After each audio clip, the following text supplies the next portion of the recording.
ಬಿಜೆಪಿಯಿಂದ ಒಗ್ಗಟ್ಟಿನ ಹೋರಾಟ ಯಾವ ಒಗ್ಗಟ್ಟಿನ ಹೋರಾಟ ಬಗ್ಗೆ ಮಾತನಾಡ್ತಿದ್ದೀರಿ? ಬೆಂಗಳೂರಿಂದ ಮೈಸೂರು ಪಾದಯಾತ್ರೆ ಮಾಡಲಿಲ್ವಾ?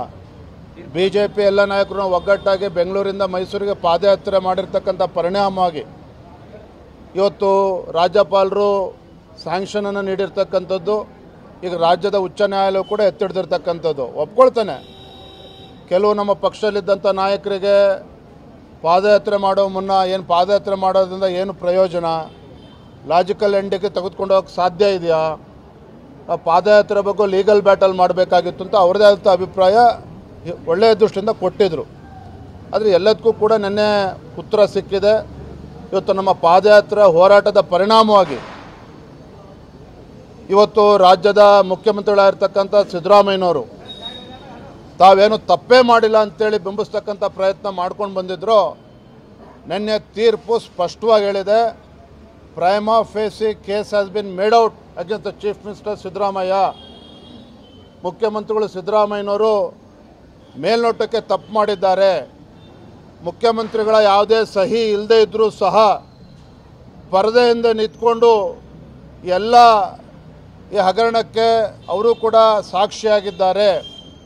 ಮತ್ತು ಅವರ ಧರ್ಮಪತ್ನಿಗೆ ಇದು ಲಾಭ ಆಗಿರ್ತಕ್ಕಂಥದ್ದು. ಎಲ್ಲಿ 3 ಎಕರೆಗಿಂತ ಹೆಚ್ಚು ಜಮೀನು ಕಳೆದುಕೊಂಡಿದ್ರು, 40-60 ಸೆಟ್ 2 ನಿವೇಶನ ಸಿಗಬೇಕಾಗಿತ್ತು, ಅಂಥ ಕಡೆ 14 ನಿವೇಶನಗಳು ಸಿಕ್ಕಿದೆ. ಇದು ಕಾನೂನು ಬಾಹಿರ ಅಂತೇಳಿ ಸ್ವತಃ ರಾಜ್ಯದ ಉಚ್ಚ ನ್ಯಾಯಾಲಯ ಹೇಳಿದರೂ ಸಹ ತಾನು ಏನೂ ತಪ್ಪು ಮಾಡಿಲ್ಲ ಅಂತೇಳಿ ಬಿಂಬಿಸ್ಕೊಳ್ತಾ ಇರ್ತಕ್ಕಂಥದ್ದು ಇದು ಬಂಡತನದ ಪರಮಾವಧಿ.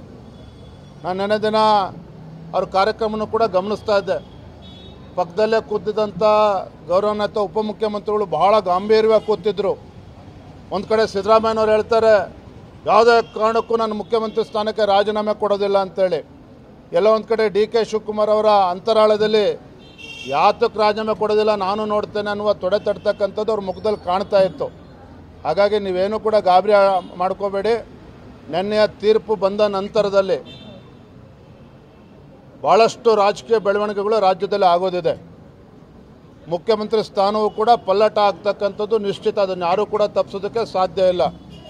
ಹಾಗಾಗಿ ಏನೇ ಬಂಡತನ ಪ್ರದರ್ಶನ ಮಾಡಿದ್ರೂ ಸಹ ಗೌರವಾನ್ವಿತ ಮುಖ್ಯಮಂತ್ರಿಗಳು ಭ್ರಷ್ಟಾಚಾರ ರಹಿತ ಆಡಳಿತನ ನೀಡ್ತೇವೆ ಅಂಥೇಳಿ ಏನು ಮಾತನಾಡ್ತಾಯಿದ್ರು ಮುಖ್ಯಮಂತ್ರಿಗಳು ಸಿದ್ದರಾಮಯ್ಯನವರು, ಅವರೇ ಇವತ್ತು ಅಪರಾಧಿ ಸ್ಥಾನದಲ್ಲಿ ನಿಂತಿರ್ತಕ್ಕಂಥದ್ದು ಇದು ದುರಾದೃಷ್ಟ.